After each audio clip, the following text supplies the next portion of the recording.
with her.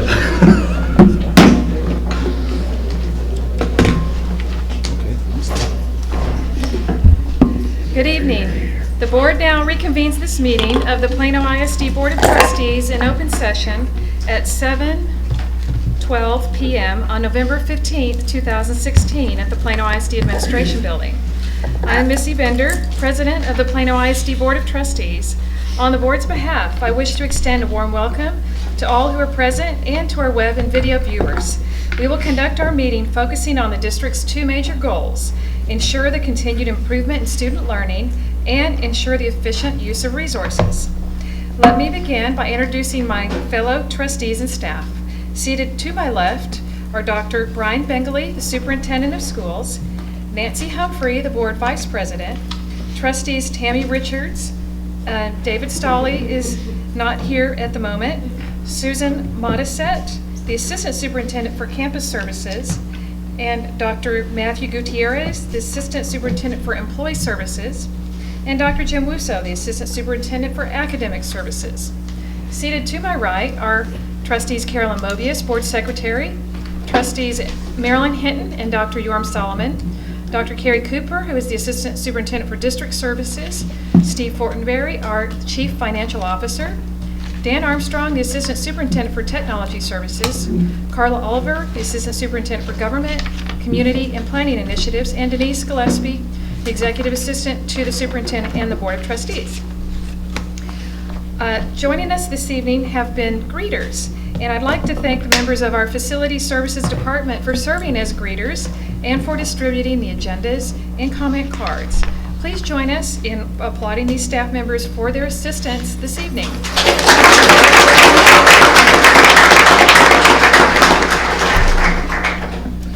At this time, Vice President Nancy Humphrey will share an inspirational message. Ms. Humphrey. And I don't have to wear my glasses.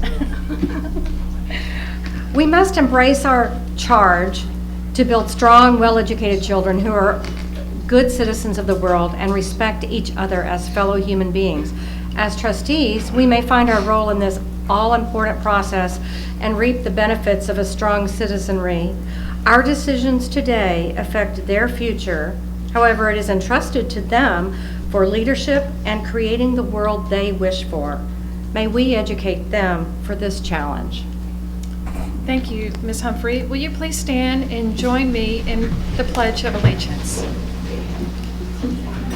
I pledge allegiance to the flag of the United States of America and to the republic for which it stands, one nation, under God, indivisible, with liberty and justice for all. Please be seated. We will now move on to the recognition part of the agenda. Ms. Oliver, do we have any student guests to be recognized this evening? No, thank you. Okay. Still talking with Ms. Carla Oliver, our Superintendent of Government, Community, and Planning Initiatives. Would you please introduce the recognition of the Plano West Senior High School State UIL 6A tennis champions?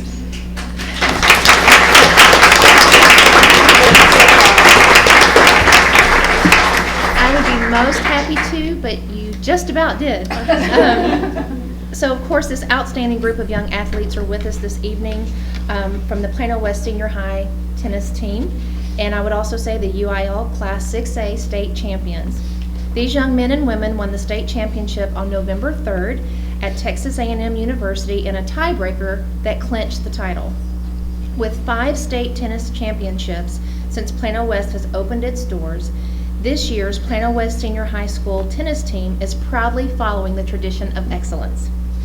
This evening, the board would like to present the team with a certificate of recognition, which Board Vice President Nancy Humphrey will present to head coach Morgan Walker. So, Coach Walker, yes.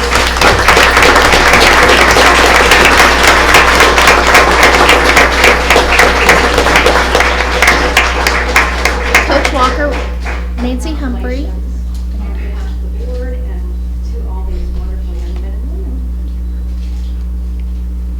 Coach Walker, would you like to say a few words in recognizing your student athletes? Sure. hard work, dedication, unity, keeping the eye on the goal, eye on the prize, having each other's back. I mean, I can go on and on, but that describes this group of young people, and you won't find a finer group in the district that represent themselves, their schools, their families, their team, the way that these kids do. And if you've never been to one of our matches, it's an experience. It's loud.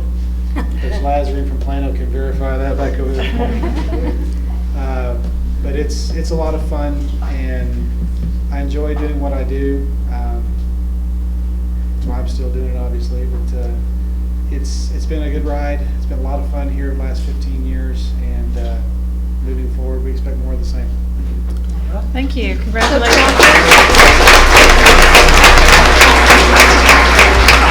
Okay, sure. So, students, Tammy, you want to know their names? Yes, I'd Okay. like to know who you are. So, could each of you stand up and tell us your name? This is, by the way, something new that we're doing as a board. We're going to recognize all student recognitions at the state, national, and international levels across the school district. So you are our first official recognition of that variety. So we're very proud of you and all of the students in this school district. So let us recognize you. If you don't mind, just stand up and tell us each your name. Very loudly. Hi everyone, my name is Roman Bobe and I'm a senior.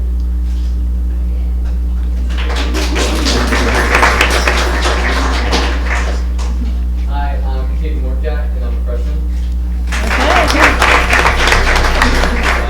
I'm Mark Kinevsky and I'm a senior.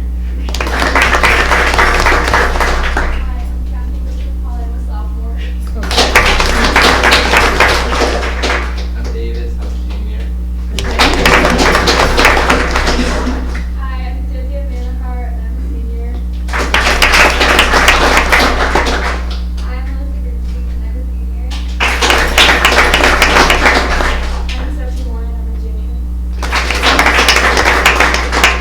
I'm Christian Sykes and I'm a junior. I'm Alice Bennett, I'm a junior. I'm a senior. I'm a senior. I'm Drew Merwick and I'm a sophomore. My name's Nick Barton and I'm a junior. I'm Goodwood Ty, and I'm a sophomore. I'm Bella Ponderovsky, and I'm a freshman.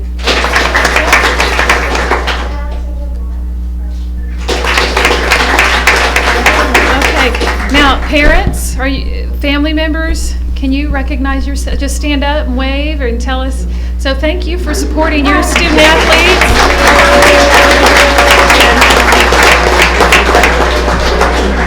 Congratulations. I know it's a real sacrifice because you have to miss a lot of school. My daughter played tennis also, so I know it's hard to make up, all of that work and be gone.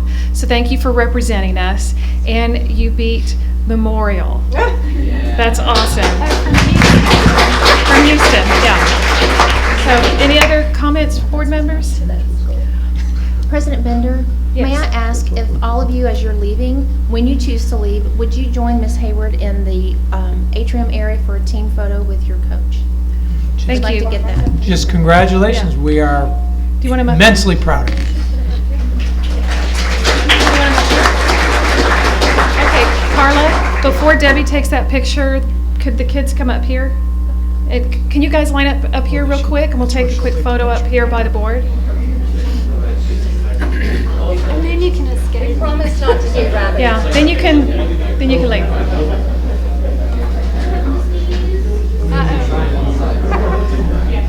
Kathy, the administrators, do you guys want to join?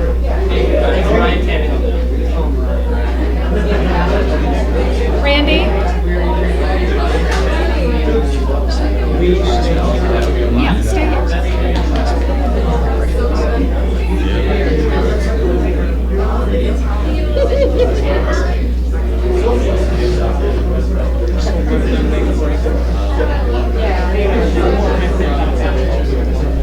I have my incredible woman send off outfit. I said,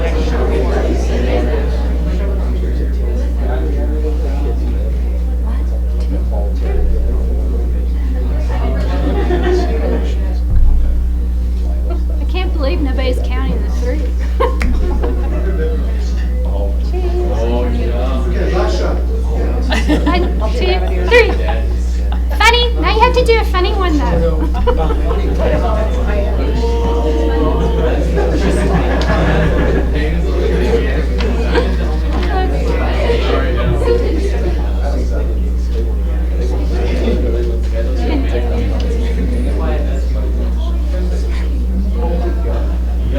Memorial High School. They've always My nieces played tennis there. It's always a back and forth. Yeah, well, I know they've always been really good. Thank y'all.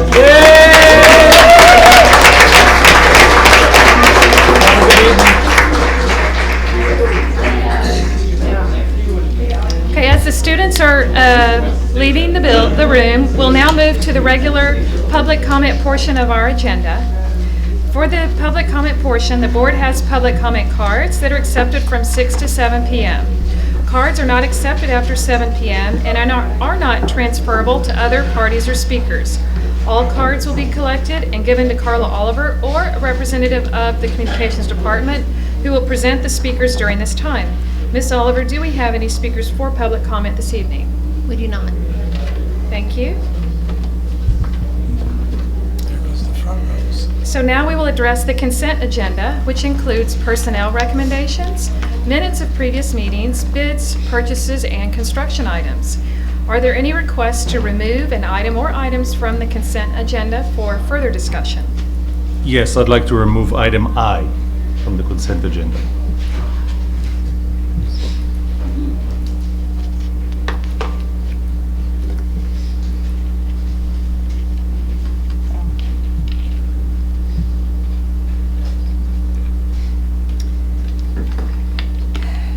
The discussion of this topic, which is recommendation for members of the District Textbook Adoption Committee, will take place later in the meeting under the heading Items for Discussion and Action.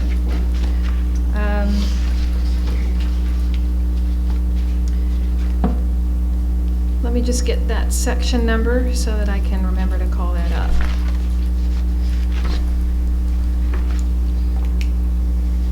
Discussion and action.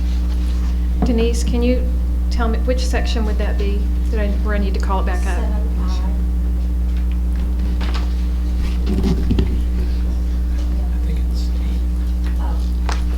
It would be probably 8G. Okay, so this will become 8G. All right, thank you. Okay, may I have a motion now to approve the remainder of the consent agenda? May I have a second? Second. Okay, all in favor, please raise your hand. Motion passes unanimously. With the approval of the consent agenda, I will now call upon the Assistant Superintendent for Campus Services, Susan Modisette, to announce an administrative appointment. Ms. Modisette. Thank you, President Bender. I'm delighted tonight to introduce our new assistant principal at Sigler Elementary, Carrie Tracy. And Carrie is joined tonight by her husband, Dan, her son, Eli, and her daughter, Allie. Y'all have to stand up. We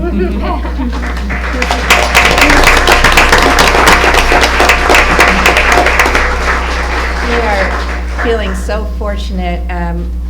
Carrie comes to us with just an immense background in, particularly in math, as a math specialist, has worked both elementary and secondary. And I was telling her this evening I was glad that an opening occurred when it did, because I thought we were going to have an arm wrestling match to decide whether she would be an elementary or secondary assistant principal. So we're thrilled to have you, and thanks for joining us this evening. Welcome. Any comments? Yeah, I always like to say thank you. I'd like to say thank you to the family for being here. We know the love and the patience it takes for you to help us do what we do, and welcome. We look forward to you serving our students here in Plano ISD. Welcome. All right. The next section of items are for discussion and action. First item is going to be introduced by Mr. Steve Fortenberry, our CFO. He will begin with the discussion of the 2016 bond proposition, which included funds to acquire land and construct a centralized special education transition center. My Possibilities is a local nonprofit that offers essentially the same services to older adults as they age out of the school district's program. Mr. Fortenberry. Thank you, President Bender. As Missy said, this was part of our 2016 bond proposition. We have a unique opportunity. My Possibilities runs a similar program. It's just for our students and other students as they age out of our program. They have a facility at 1631 Dorchester Drive, which is just behind the strip mall across the street from this office. They have outgrown their facility and are looking to build elsewhere. They do need to stay in the building through April 30th, 2018. And as a result of that, they've given us a credit on the price reflecting that lease back. This is a win-win in that it'll help a lot of the students that'll be in our program will later be in their program, and so it's something we think that helps both us and My Possibilities. It's well within the budget that was established through the bond committee work for this project. And so with that, we recommend approval of the real estate contract between the district and My Possibilities for the purchase of the property located at 1631 Dorchester Drive, and also authorizing the superintendent or his designee to close on that property after all the terms and conditions set forth in the contract have been fulfilled. Do I have a motion from the board to approve? I move to approve the real estate contract. Do I have a second? Thank you. All in favor, please raise a hand. Motion passes unanimously. Thank you.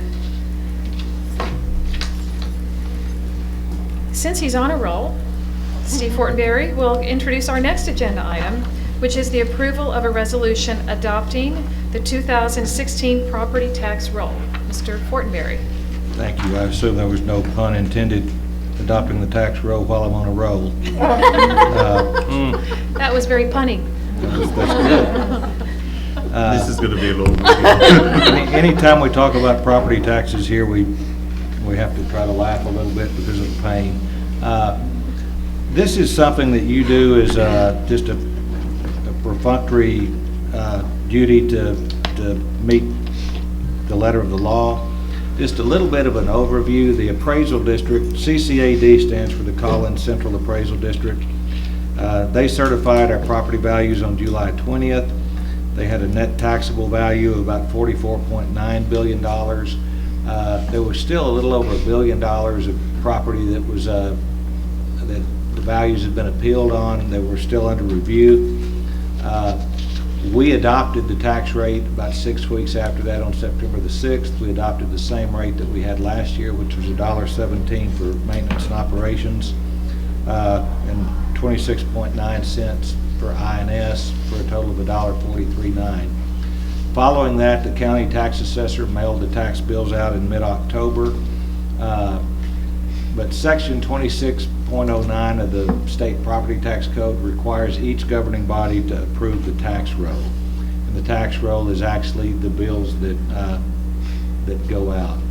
So the tax roll that's submitted for your approval tonight, it was based on Supplement 3.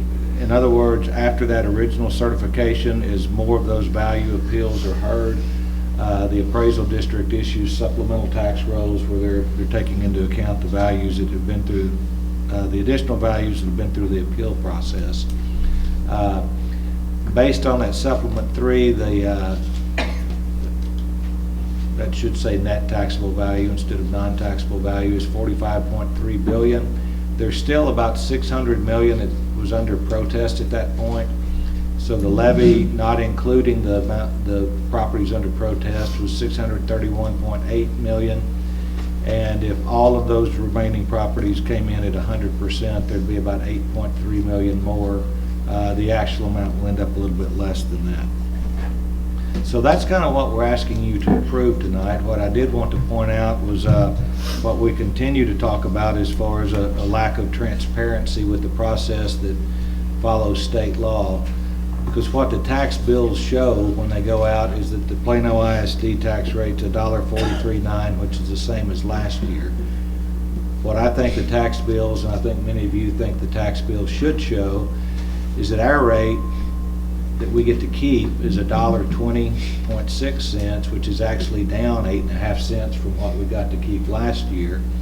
But the amount that the state takes back from our taxpayers in the form of their recapture tax has gone from about 12.8 cents, about 14.8 cents up to 23.3. So there's been an 8.5 cent increase in the amount of our tax rate that ends up going back to the state. That's what we think the tax bill should show, because that would be more transparent. Another way of looking at it, again, our tax rate consisted of $1.17 for maintenance and operations and 26.9 cents. So that would mean that about 82% of it or 81% of it's for maintenance and operations, and about 19% of it's for debt service or INS. But in actuality, a big chunk of the maintenance and operations goes to the state recapture tax. So that actually this year calculates to about 16.2%. In other words, about 1 out of every $6 that our property taxpayers pay does not stay here in Plano. It goes to the state and they use it in their budget. By next year, if nothing's done, I think it'll be very notable that our taxpayers will be sending more to the state for recapture than we keep to pay our debt on the bonds that they've approved. So this year it's pretty close. The recapture tax is at about 16.2%. The INS is 18.7%. I predict that next year it'll actually pass the INS portion. The reason for that really is the lack of funding to keep up with inflation and student growth from the state over the last 8 to 9 years. What this chart shows is the breakout of state and local funding for pre-K through grade 12 public education over the last, 12 years. The reason we start in 2006 with this graph is that's when the Supreme Court ruled that the then current system of funding education was unconstitutional. It was unconstitutional because it was in essence, the Supreme Court said, a de facto state property tax, which is prohibited by the Constitution. So at the time that happened, you can see that the blue line, which indicates the percentage that's local funding, which is almost entirely property taxes, was at 62.5%. The state was at 37.5%. So it's almost a 2-to-1 ratio. So the state, in reaction to the Supreme Court ruling in 2007, bought down the property tax rate by 17 cents. So you see their share go up a little bit. The local share came down. The following year, they bought that tax rate down another 33 cents as they instituted the business or franchise tax. So in 2008, when that was fully implemented, it was a 50-50 split. That stayed that way for one more year, and then it's begun eroding ever since then. The franchise tax never brought in the amount that it was supposed to or that they were counting on to replace the property tax reduction. And then they've cut into that franchise tax as they did last session when they gave over $2.5 billion of franchise tax relief. So you can see that it was a large gap. It closed, but it only closed for 2 years, and since then it's continued to widen. Again, if nothing's done because of rising property values, probably in 2 or 3 years we're going to be right back to that same point that was kind of considered a catastrophe back in 2006. So we're hoping that in the next legislative session something can be done. That's kind of the editorial comments, but it's really a matter of transparency and letting the taxpayers know where their money is going. So the action that we ask you tonight to take is to simply approve the resolution adopting the 2016 property tax roll as submitted with the board agenda. Thank you, Steve. So, do I have a motion from the board to approve the resolution as presented? So moved. Do I have a second? Any discussion? All in favor, please raise your hand. Motion passes unanimously. So I'm going to add a little editorial comment of my own. I don't know if anybody else wants to add. What we would like for everyone to understand is that this is not a sustainable system. All of the property value growth that you've noticed on your personal property statement, property tax statements, does not come to Plano ISD. It goes to the state of Texas. And the way in which the state of Texas is distributing that is not necessarily to the other school districts that are considered to be property poor. They're using it to reduce, they're using a large part of it to reduce their contribution to the education budget, and that is why you saw the two lines becoming divergent and relying more and more upon the local property taxes.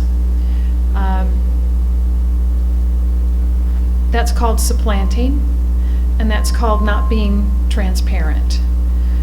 So when you write your check to Plano ISD because you are paying your property taxes, many probably think that we have the advantage of using that money, but we don't. And we just want you to know where your money is going. And we want you to be able to have enough information to ask questions of others to find out how that money is being spent. Because all of it is not being spent in education. It's being used elsewhere in the budget, and we thought you should know.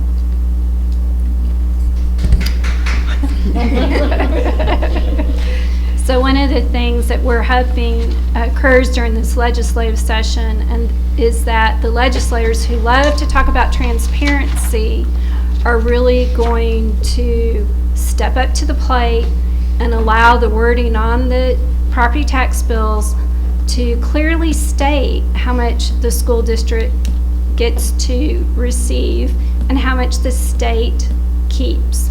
So if you're at all political, or even if you're not and you like to get your 2 cents in there, we really would appreciate you writing the legislators or calling them and saying, you talk about transparency, so please be transparent so that our local community knows how much that they participate in educating the students in the state of Texas.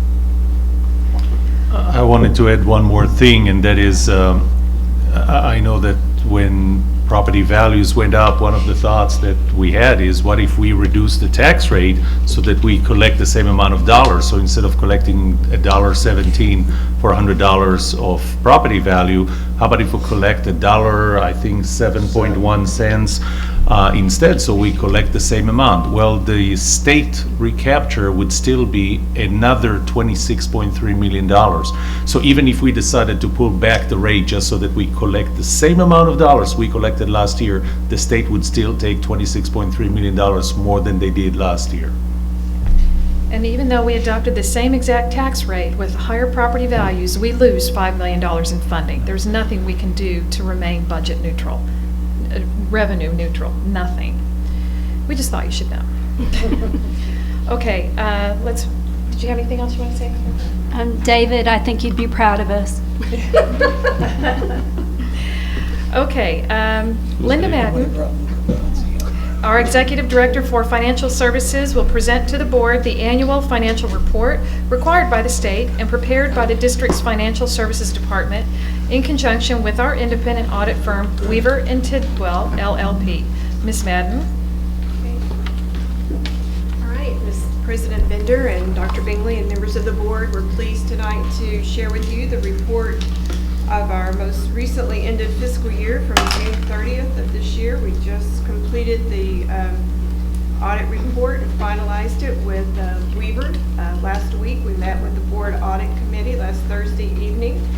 We're pleased to tell you we have an unmodified opinion from the external auditors. No findings of any kind, and really no management report or recommendations from the external auditors either. So a very clean audit report for this year. Just to give you a few facts and figures from the audit report, our in the general fund, which would include our operating budget and a few other funds, we did show an increase of $15.7 million in fund balance, but by far and away, $15.1 million of that is due to insurance proceeds that we did receive before the end of the fiscal year, but yet were not expended. We had them designated for projects due to the hail damage and the storms in the spring, but that's what is the result of that increase in our overall fund balance in the general fund. The total ending fund balance for the general fund is $194.3 million.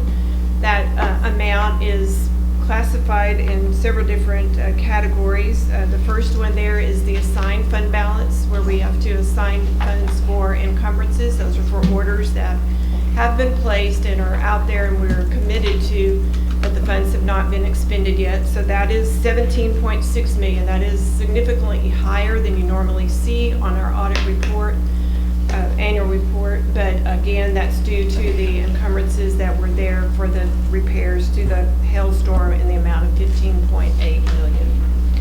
Non-spendable is our inventory and prepaid items for around $2 million, and then it leaves us with unassigned fund balance, where we have the discretion over the use of those dollars of $174.7 million in the general fund. And that figure represents 34.6% of the total expenditures in the general fund. Just a quick look at the debt service fund. We did see a decrease in the fund balance for this year of $2.6 million. A total ending fund balance at the end of June of 16 of $30.6 million. But just to remind you, there at June, we do still have tax dollars that we have collected to pay our August of 16 debt interest payments for our debt. So if you net the $14.6 million that we paid out in August against that $30 million, that gives you about a $16 million true fund balance for debt service. Our capital projects fund saw an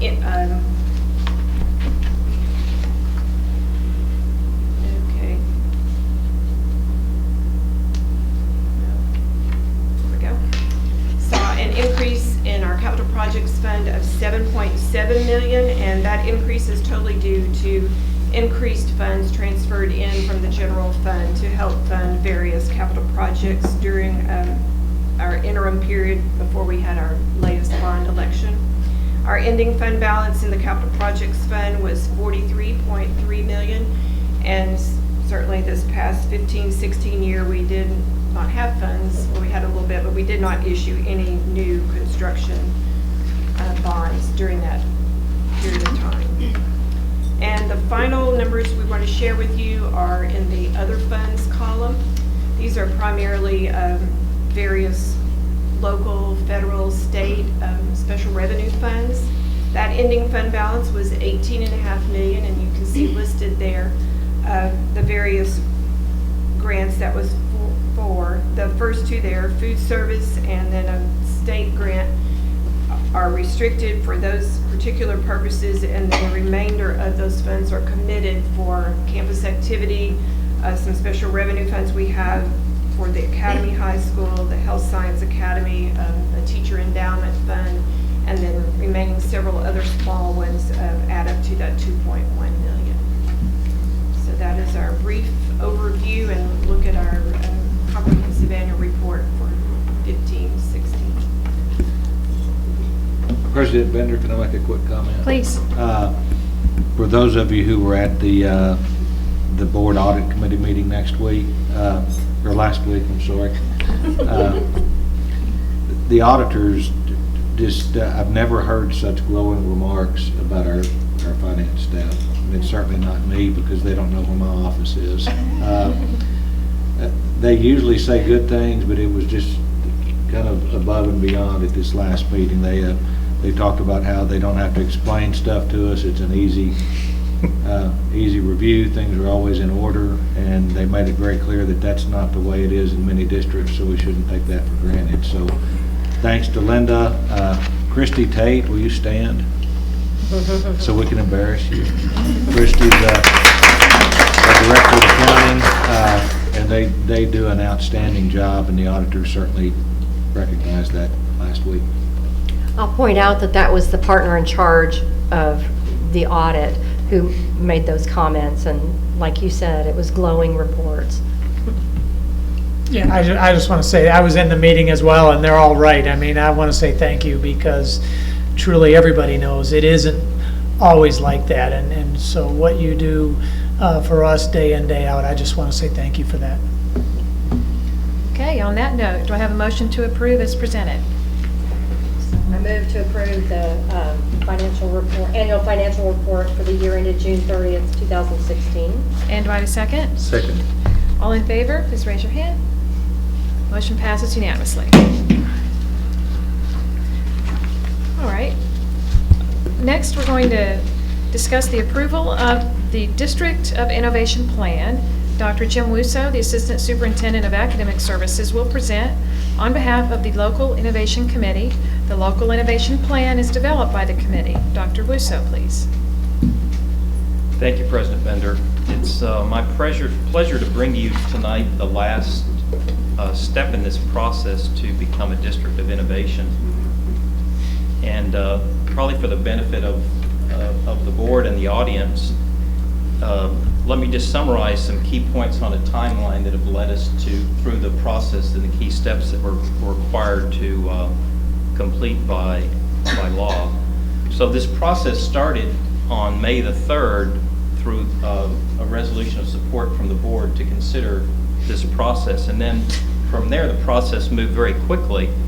On the July 21st meeting, the board appointed a local innovation committee, and that committee started their work at the end of August through the end of September, developing the innovation plan.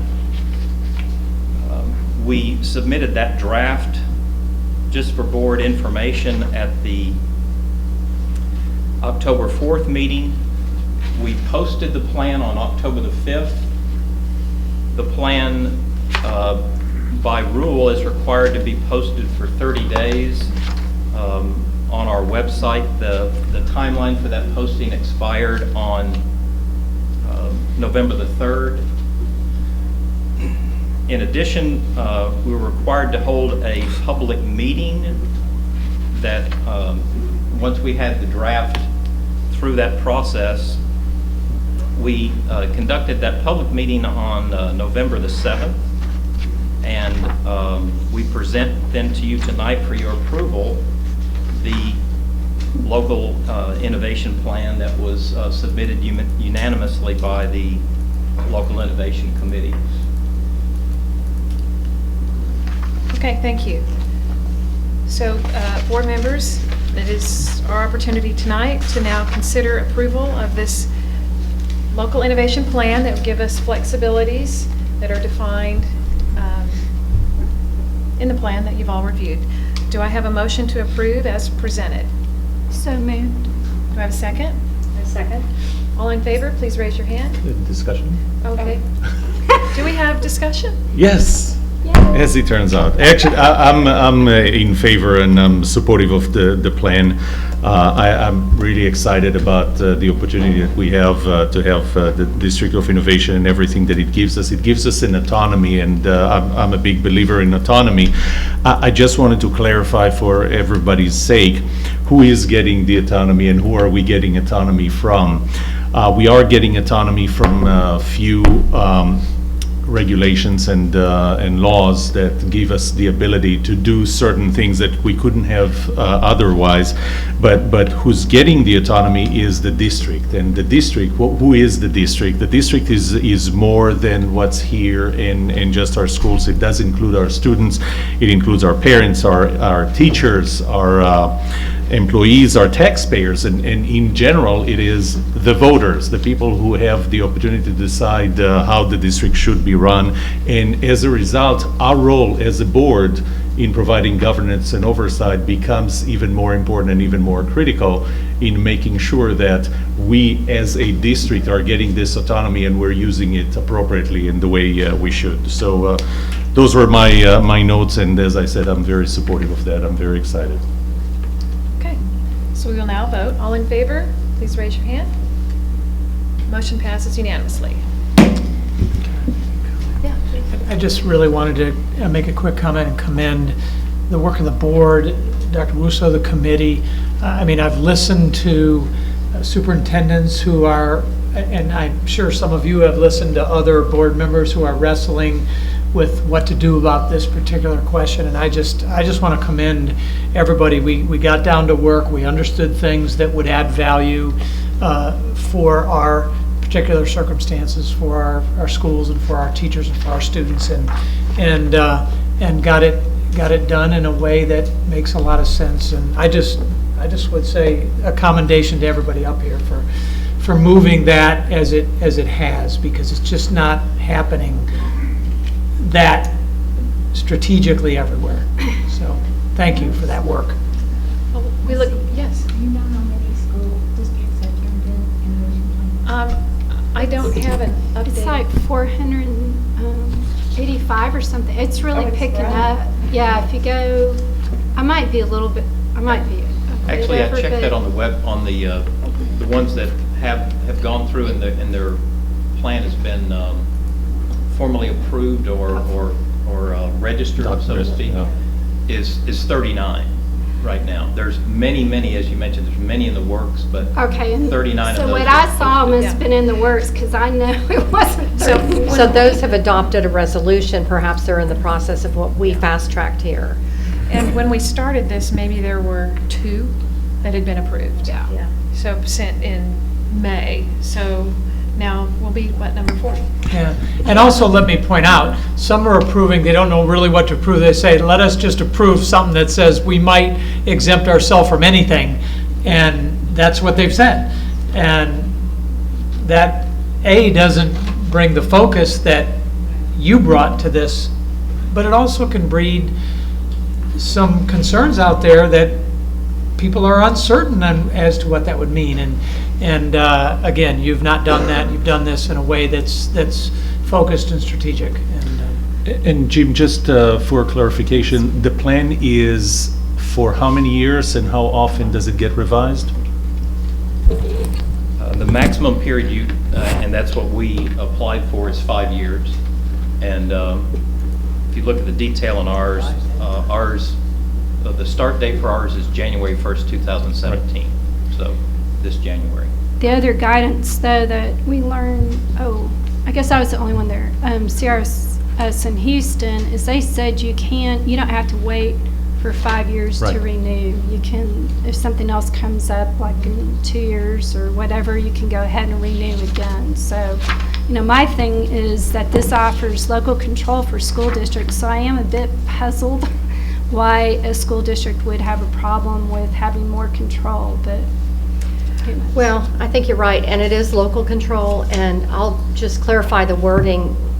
The plan that we approved this evening, the board approved it, but it will be sent to the Commissioner of Education, and it will be registered there. There is no further approval by the state. What we've done this evening is going to be implemented January 2017, and it will free up some of the handcuffs that we've had that will expand our ability to have innovation in the district. So we're finished as far as approval goes. This is it. And we might, Carla, when you're bringing the calendars forward in the future, see some changes, some options about earlier start dates as a result of this. Will we see that in the December meeting? I think we have calendar review in December. We had a couple of research issues that we wanted to talk about in December, but it's to the board's choice if we want to look at a first draft in December. The plan was to bring that in January. Okay, thank you. Thank you. At the September 6th 2016 board meeting. We have a board advisory committee subcommittee comprised of trustees Joram Solomon, David Stolley, and me. We presented goals to you for each of the board's 5 advisory committees. So the reason why there's a revision here is because when the 3 of us met with the staff liaisons for each of those 5, we realized that we needed to make some modifications because we were asking them to do some things that we should not have asked them to do. We were asking them to implement when we really needed to be asking them to advise and recommend. So what you have before you are hopefully revisions that reflect that spirit. So You want me to go through this? yes, so Yoram's going to give you a little context so that as we, continue this journey, we'll think along these lines. But what you see, I'm not going to go through the details here. You've already read them, but that's the background. And so for staff, we're not asking for more, we're asking for less. And we're not asking for implementation, we're just asking for advice. So it should be far easier. Go ahead. And that essentially is what happened, that we realized that what we were asking, that although was consistent with what we did in previous years, and especially because some of the people that participate in those advisory committee, especially staff, are wearing 2 hats, one as an advisory committee and the other is as people who need to implement, and sometimes we cross that line in what we're asking an advisory committee. So that's in essence what we changed. Just to kind of put it all in perspective, this is what we do or what we're asking them. We're asking them to, first of all, the structure is 15 members, they serve 3-year terms, 1/3 is appointed each year, so we have 2/3 consistency. They're made of staff, parents, students, teachers, and community. The objective is to advise and not to implement, and that's the one thing that we have, that we made sure is clear this time. What needs to be done rather than report to us what is being done. And in red, what you can see is the question that we are really asking them to advise us on is how should the board direct the administration. So even though a few of the members are part of the administration, we're not asking them to implement, we're asking them to advise us how to ask or what to ask. The operationally they meet for approximately 4 times a year, approximately 8 to 10 hours total. They collect input from inside and outside of the district. They collect best practices. They're wearing multiple hats, as I mentioned. They start with a plan for the year. Their timelines, in general, the appointments are done in September. We have done that, was it in the in the September meeting. We have done it in the September meeting. The goals are decided by the board at the same meeting. This time we have revised them simply because we ran into that glitch where we were asking them to implement. They meet the 4 times approximately, and then they make their recommendations to the board by the end of the school year. Briefly, the structure, you can see that they collect input from outside practices, first-hand input that they have, staff, they provide the input comes to the advisory committee, then they advise the board of trustees, us, we provide guidelines and policies to the superintendent and through him to the rest of the administration that does the work, and this is where this one box that provides input on one hand and gets to implemented at the end on the other. Back to you. Thank you. So we'll do better defining these. Okay. So right now I'll entertain a motion to approve the amended goals. Do I have a motion to approve? Thank you. Do I have a second? Second. Any discussion?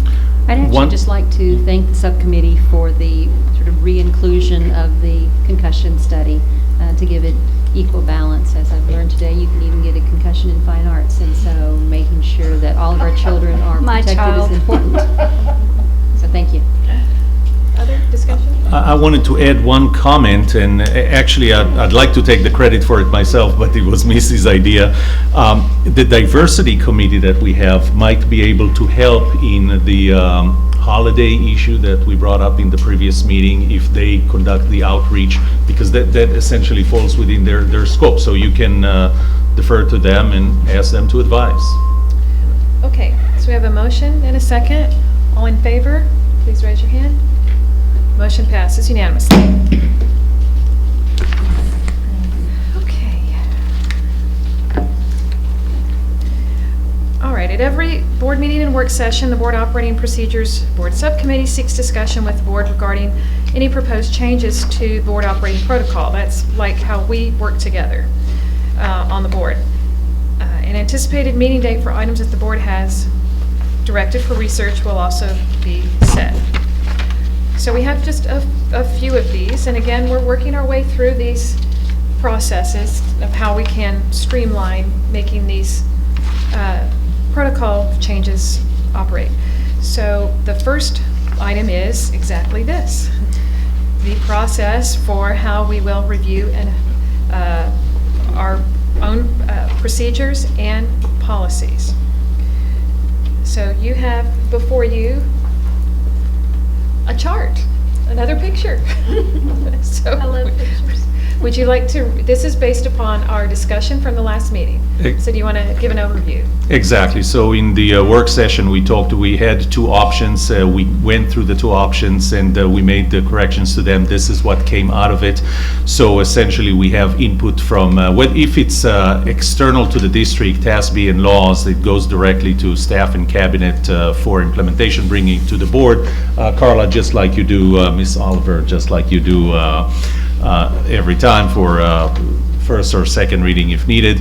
Whenever we get something from within the district, and again, the district is not necessarily here in this building or only employees, but it also includes the community.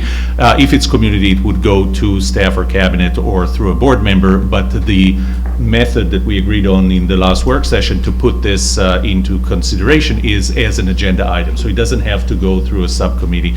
It is put as an agenda item by anybody, either cabinet or board member. And then what we do is we actually ask the staff and the cabinet to do research. Then it comes to a board in a board meeting. In that board meeting, and the reason we're doing it in board meeting is because board meetings have community input sessions. So we have an opportunity, a last chance opportunity to get input, to get feedback, and maybe change.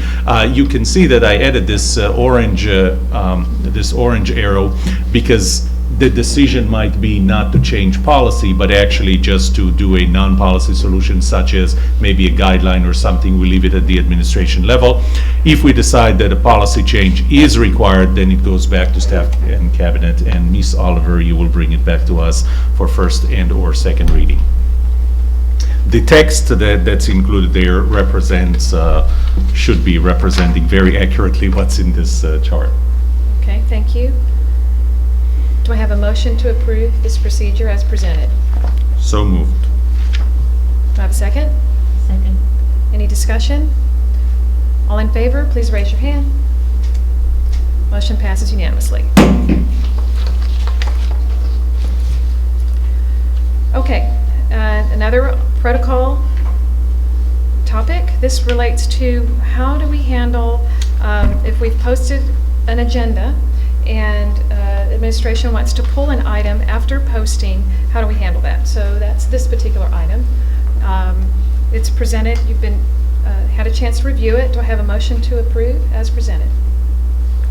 So moved. Do I have a second? Second. Any discussion? All in favor, please raise your hand. Motion passes unanimously. All right, the next is a procedure change for us.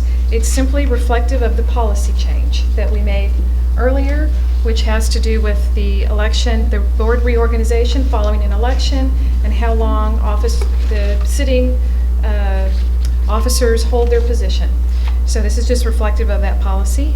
Do I have a motion to approve as presented? So moved. Do I have a second? Second. Any discussion? All in favor, please raise your hand. Motion passes unanimously. Thank you. Okay, we got through that pretty quickly. We will now move to the reports. Yes. Thank you, Denise. Thank you. Ooh. I made that note and I went right by it. Okay, so So at this time, we will entertain item 8G, which is the textbook adoption committee item that Dr. Solomon extracted from the consent agenda. So, Yorm, would you like to speak to this? Or Yes. Your question, and then I'll turn it over. Yes. And I was about to Thank start you. with, so we can start the discussion. Okay. I'll make a motion to approve, okay, I guess now we call it item 8G. Do I have a second? Second. Any discussion? And really what I wanted, I asked Jim before if he'd be willing for the benefit of people here and the viewers to explain the process of adopting new textbooks, the process of adopting, and where does the public and the community have the opportunity to participate in that and how? Certainly, I'll take you through the process, and actually, you may have actually seen some of this on the news recently. So the process actually starts, most of the time we think about the local step, but the process actually starts in our state at the state level. It's one of the things that our State Board of Education, so last year we actually had a bye year where we didn't adopt new materials, which was very unusual. But because our state funds the majority of the purchase of this, they do it through a proclamation that's issued by the State Board of Education.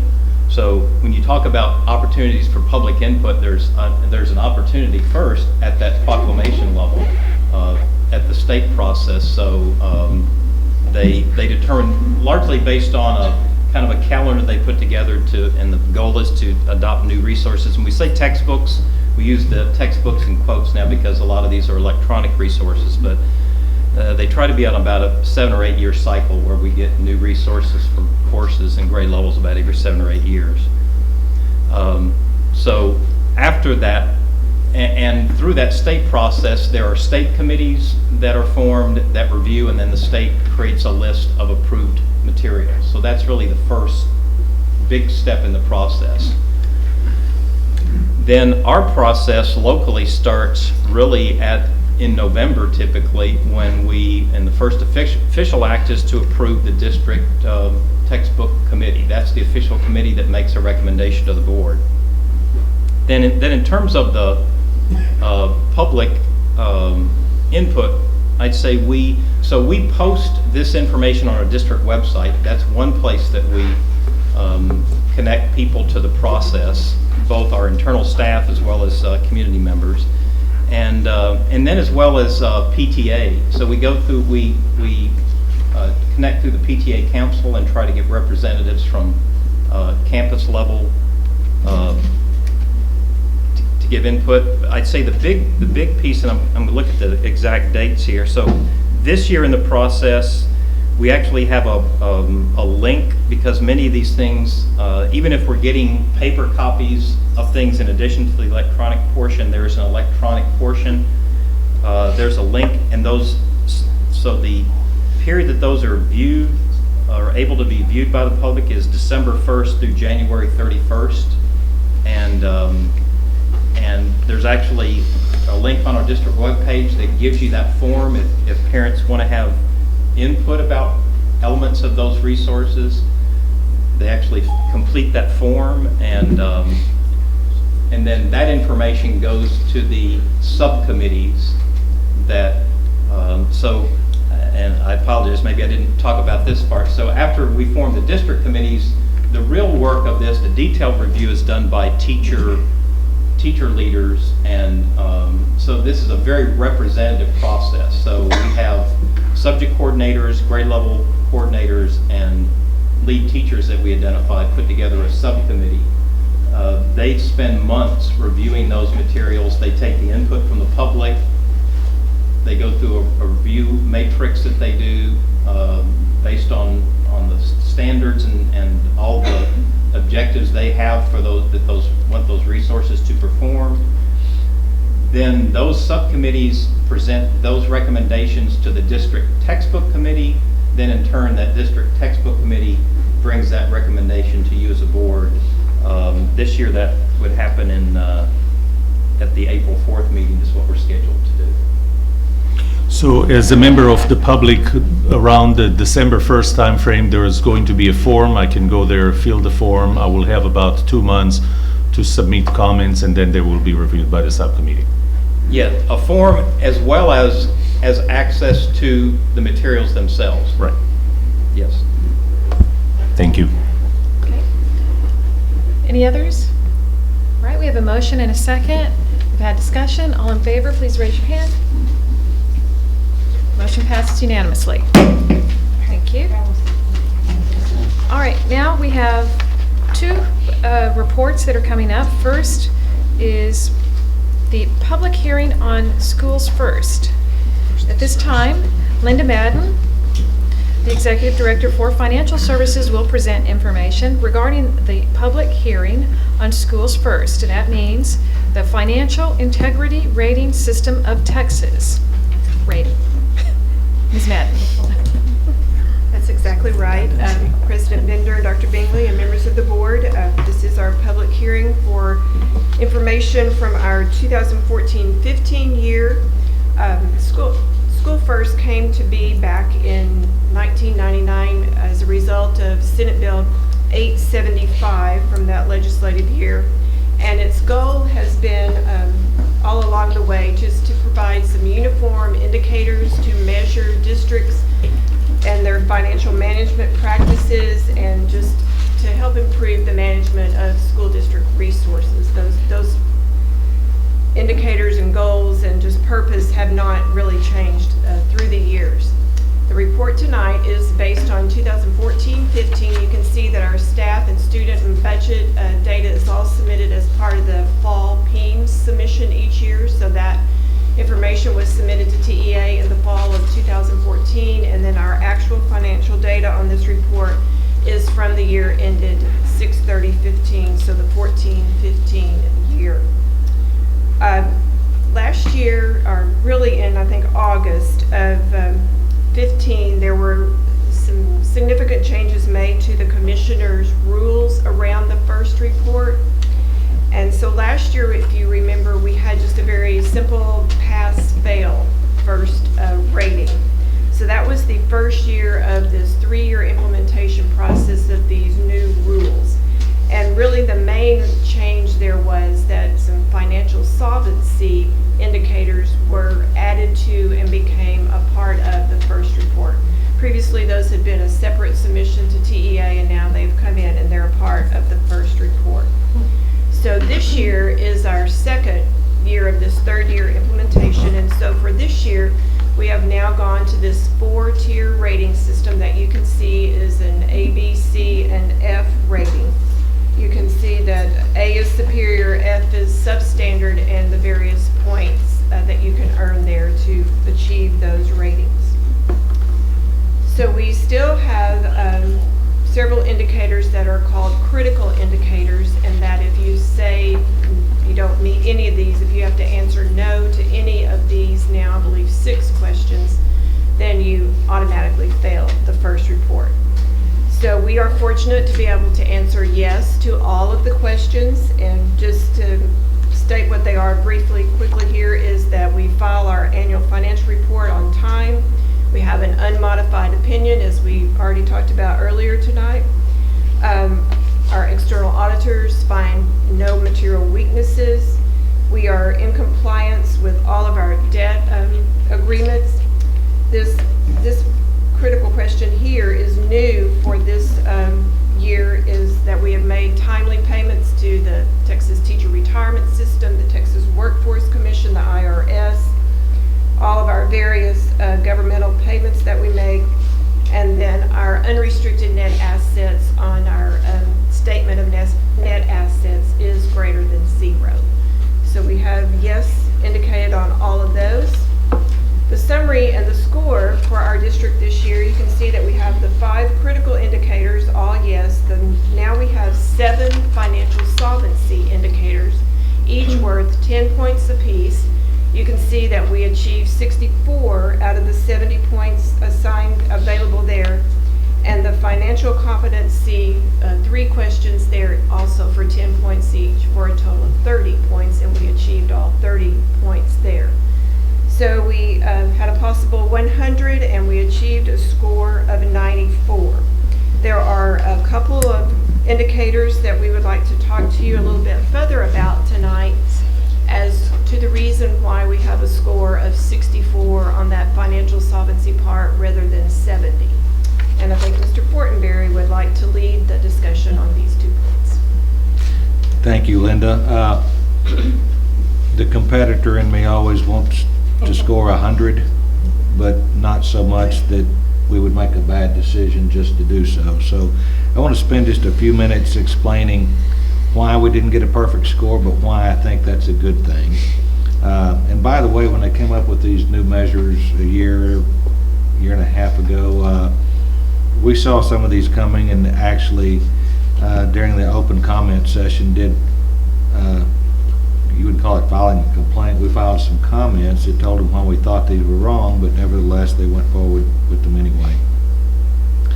Indicator 7 is a measurement of your short-term liquidity or your current liquidity. That's just, the money that you have. Are you able to meet your current liabilities? So the formula is pretty simple. It's your current assets divided by your current liabilities. That's a good financial measure that even private businesses use. The higher the ratio, the higher your score. Our ratio was 2.15 to 1. So in other words, our current assets were over 2 times our current liabilities, and that garnered only 6 points. A couple of factors that we have no control over that hurt us. We make our biggest recapture payments in the months of July and August, and since we have a June 30 year end, those are sitting there as current liabilities. So they're in the denominator, and that's, as each year goes by, as we said earlier tonight, that's a bigger and bigger amount, so it's going to continue to hurt us.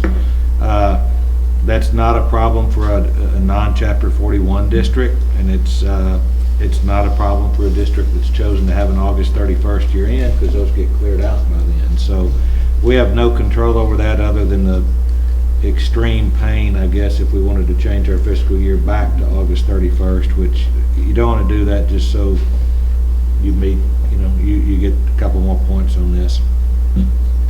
Also, our accrued salaries, since we pay the majority of our employees are teachers, and our teachers and many others we pay over 12 months, so they're through with their contract by June 30th, but we're continuing to pay them in July and August.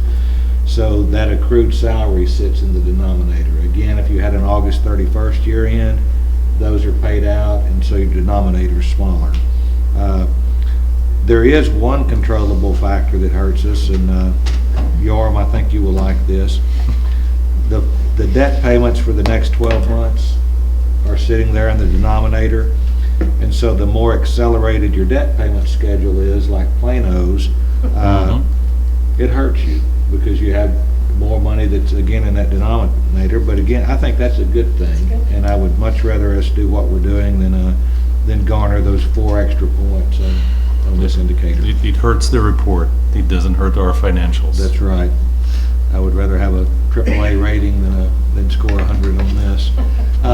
Indicator 8, some of the same stuff. This one is a measurement of long-term solvency, so it takes your long-term liabilities divided by your total assets. In this case, since they flip them around, the higher the ratio, the lower the score. So the lower the ratio, the higher the score. Our ratio was 0.6048. We missed scoring the perfect 10 on this by whatever that is, 48 1/1000ths. So we're very close to it anyway. Actually, for 2016, when we do this next year, I think we'll probably hit that, since we had not issued the $300 million of bonds we didn't issue until after the end of this past fiscal year. A few issues with this, though. For those districts that are very reliant on capital appreciation bonds, where you don't pay much now, but you pay a whole lot more later, all of that interest or the accretion on the capital appreciation bonds is not included in the calculation. So this rewards bad debt plans. It rewards you for putting your debt off to another day. So that hurts us, but again, that's a good thing. And then districts with a 10% student growth in the last 5 years get a free pass and they automatically get 10 points. I'm not quite sure why that means that they're more solvent or less solvent. They just had more growth.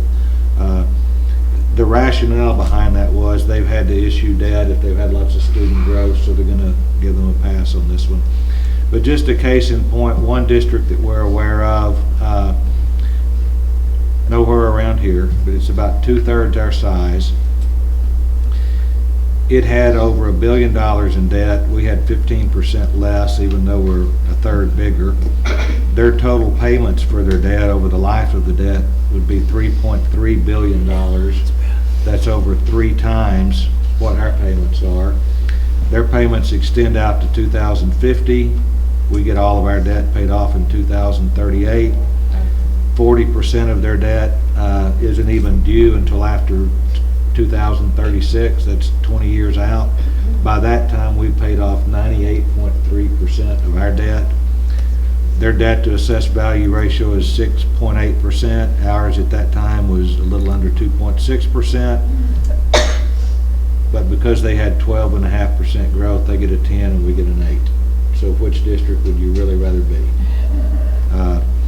That would be our point. So we did very well on this. I do applaud the process to where they are now providing some differentiation.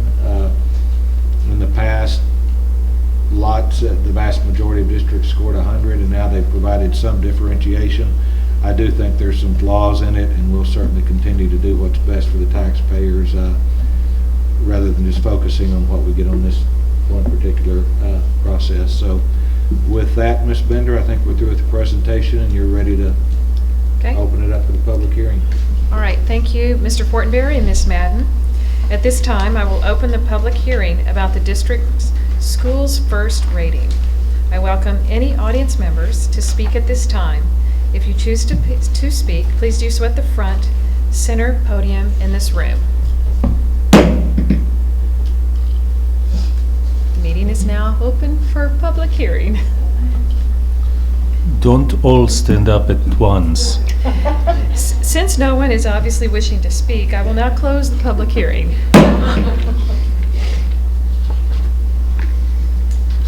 So this was the first year of this calculation, right? 'Cause Yes. Okay. Yes. And when you submitted comments, who did you submit them to?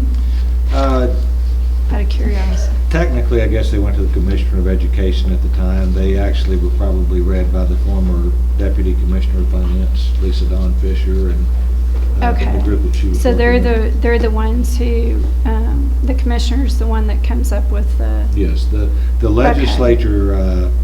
Oh, so it's the legislature? No, the legislature Sorry. adopts a statute that says they have to come up with it, but then TEA, through their regular rules adoption process, actually comes up with the rules.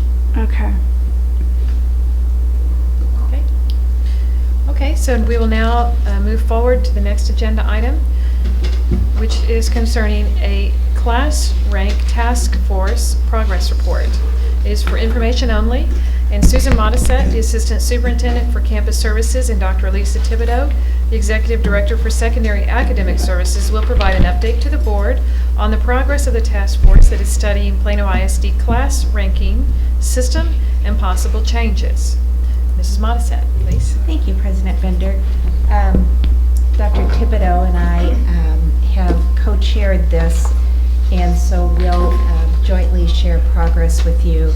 Our purpose tonight is really just to summarize the work that's been done since last November and be sure that we're headed on the right path as we move toward bringing forward a recommendation to you.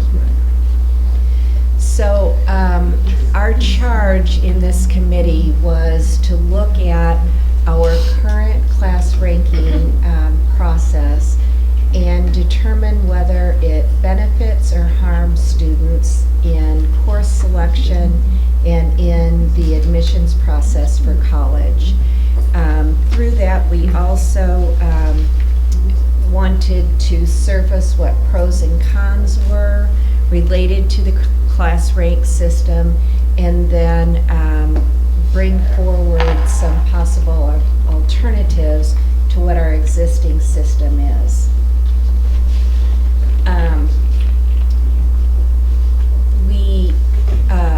We realized that this committee was going to be doing some really heavy lifting with work.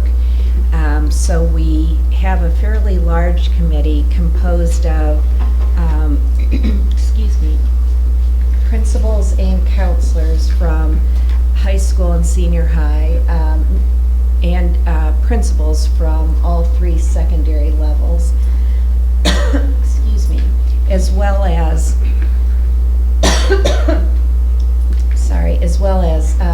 central office support staff from my department, Lisa's department, assessment, and student and family services. It became obvious to us as soon as we held our first meeting that everybody came to the table with opinions and with perspectives. And it was very important to us that this committee moved beyond that, that this was meant to be a kind of a fact-finding mission rather than exchanging opinions and perspectives. And so we spent quite a bit of time learning together so that we had an opportunity to take us beyond where we started, which was just our own beliefs based on experiences that each of us had had, and really to bring in some neutrality to this, and to develop some foundational understandings that we all shared. So some of that work that we've spent a good deal of the last year on included researching and looking at what policies and what was in the code related to rank. We looked at what our current practices were and heard from counselors and principals some of the observed behaviors based on our ranking process. Our assessment and accountability department provided some district data to us related to grade point, COGET scores, and class rank. Looked at the overall effect of what our current ranking system provided. We commissioned Hanover to do a study for us, and they provided that along with some other foundational research and articles for us to look at what the movement was nationwide related to changes in class rank. Certainly the implication of the new graduation plan, we examined that and what possible effects class rank that might play in class rank. And then we spent a great deal of time creating a shared resource space so that as we learned together, we posted all of our documents there as individual members came across things that would be of interest to the rest of the committee. That was shared in this spot also. Turning it over. I am. Thanks. So that work was the majority of the first year, or almost 12 months of work, and so that leaves us to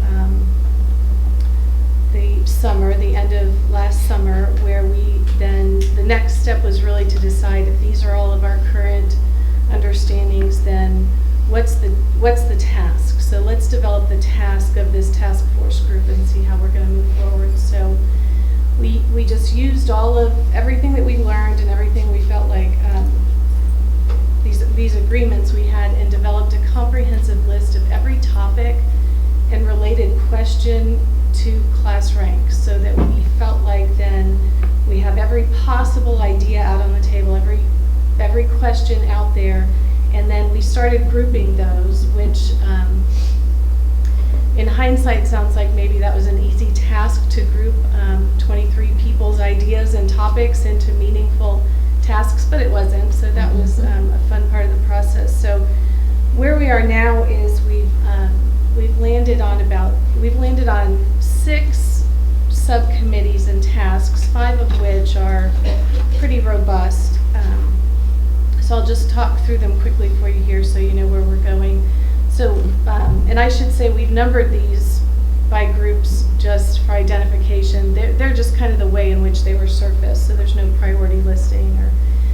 So we have a group working on feedback and collecting information from other districts that have done some kind of implementation with this work. So their first task, actually, we know that they've completed that, which is to surface all of the districts within Texas that have done any kind of work around class rank, whether that resulted in changes or not. So, and then they've developed a list of questions and are setting up opportunities to talk to representatives from those districts to ask them, what was your process, what was your outcome, what kind of reporting did you do, what kind of information did you collect, what recommendations would you have for other districts, that sort of thing.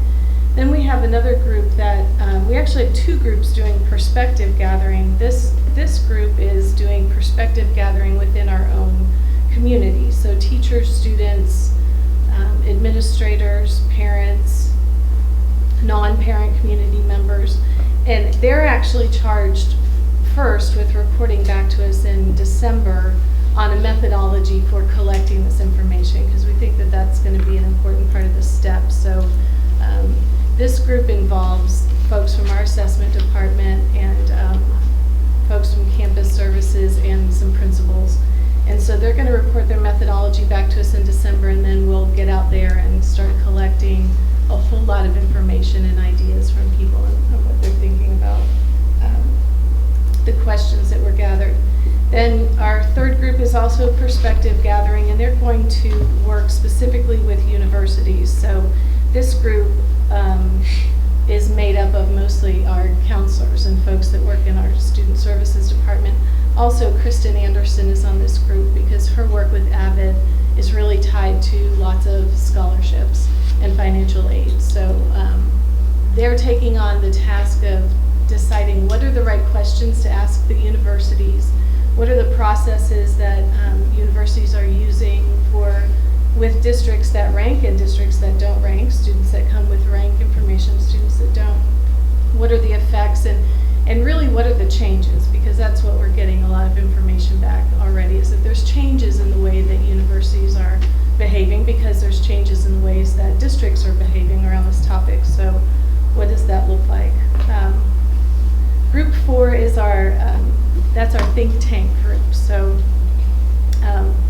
and like Susan said, everyone's notes are transparent. We can all see everyone's notes, and our think tank group has already developed several pages of think tank-like notes on what are some of the possible alternatives to class rank. So they're trying to surface what are alternatives already being explored, and then what are some of the alternatives that might exist that aren't necessarily being implemented elsewhere, already used somewhere.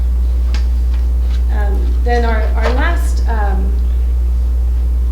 really heavy loading group is group 5, and that's a review of literature. So we started this work by having a librarian and a couple other folks get out there and just find what's published on this topic. So formal publications, some more informal pieces, including Dallas Morning News articles, but then also things published in journals. So we have that list, and now we have groups of folks out there who are reading these pieces, creating summaries for us, checking references to make sure that we've accessed all of the texts or all of the literature related to the topic.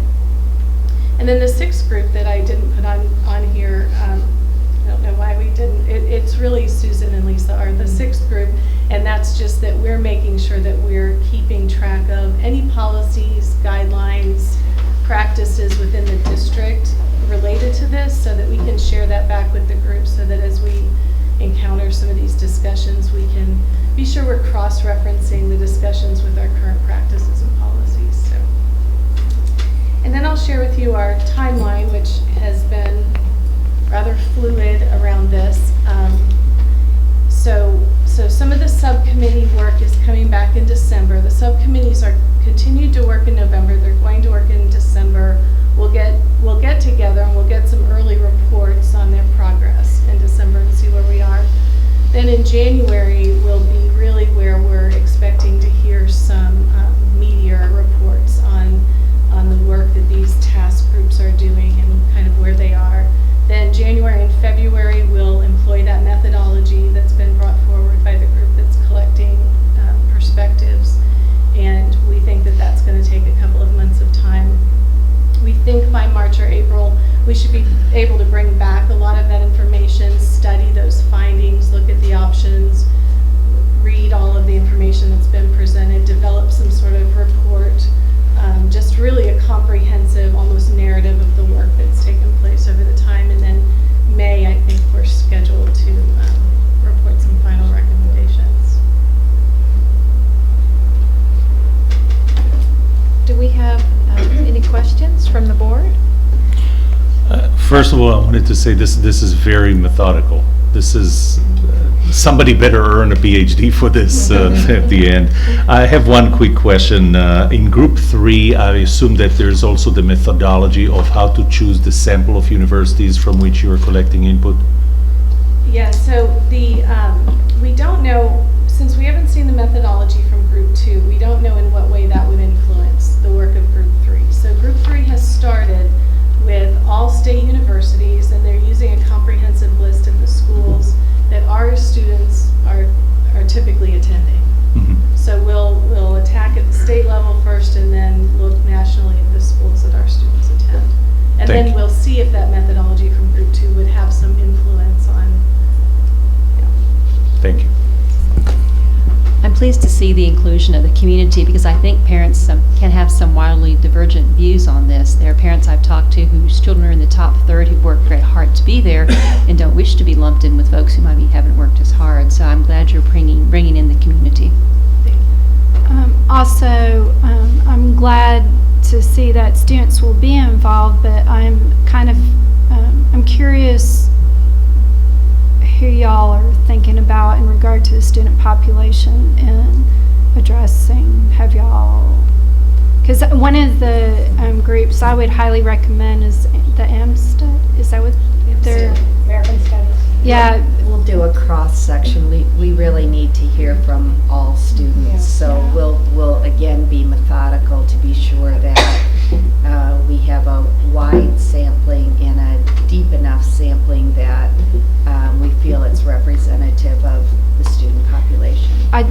One of the things was last year, was it? Yeah, we met with they them. did. Yeah, she went and met with them. That is great, because they had so many ideas since they did a project on, what they thought public ed should look like, or education. So it was really interesting to hear their viewpoints about class rank. And then of course we had some other students last year that had some strong opinions about class rank that are our top performers in PISD. So when you're doing this evaluation, are you also going to think about, like, whatever system is really the ranking conversation is outside of the 10%?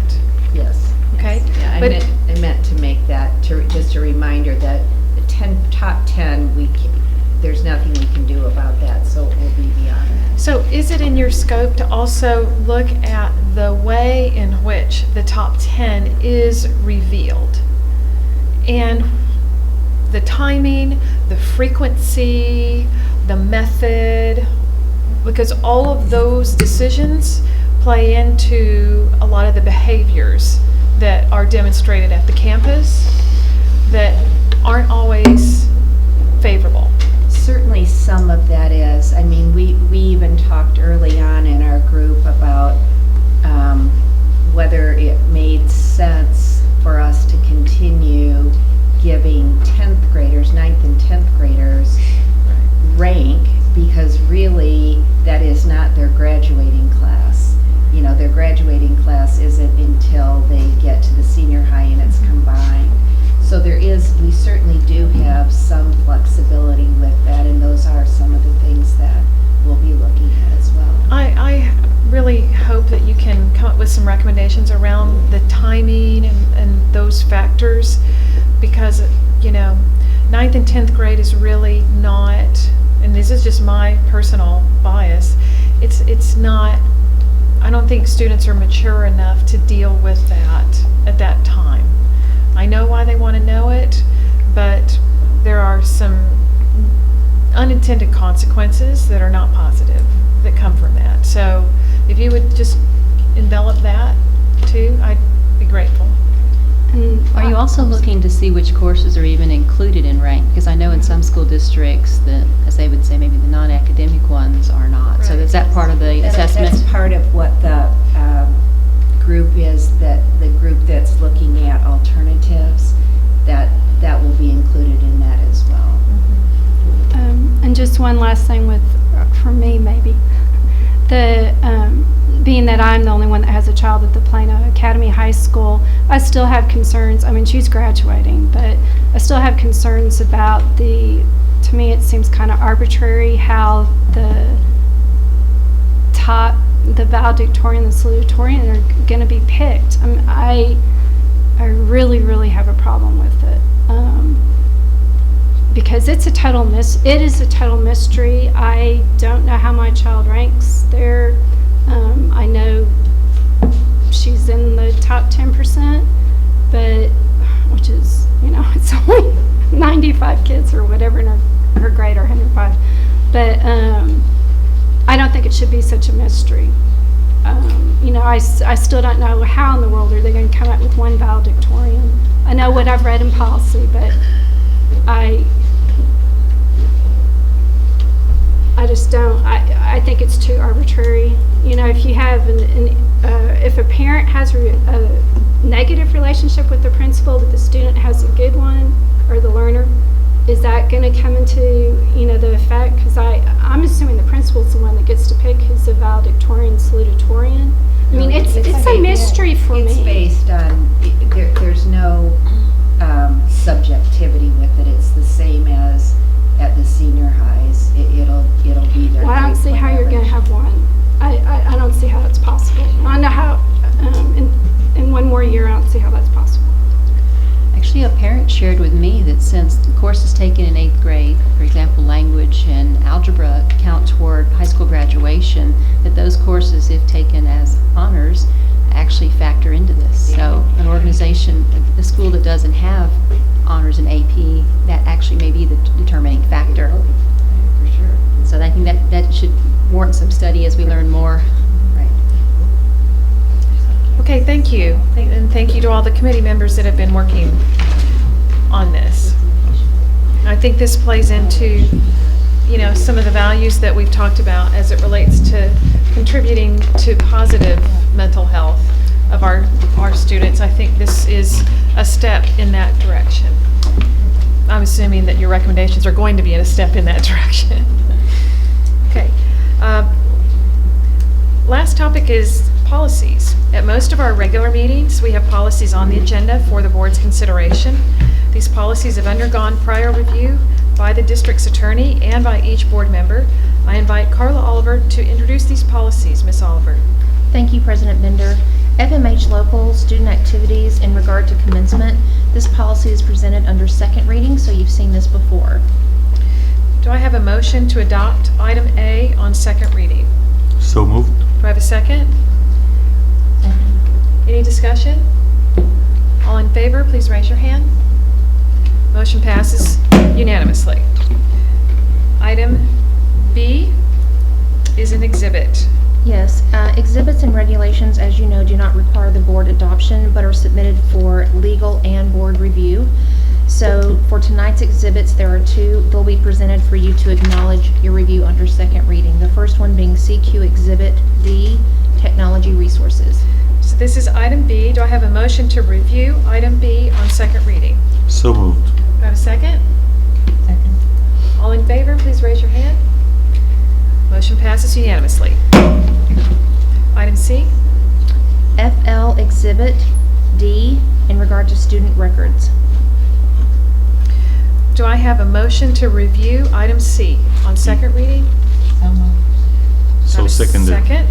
All in favor, any discussion first? All in favor, please raise your hand. Motion passes unanimously. Item D.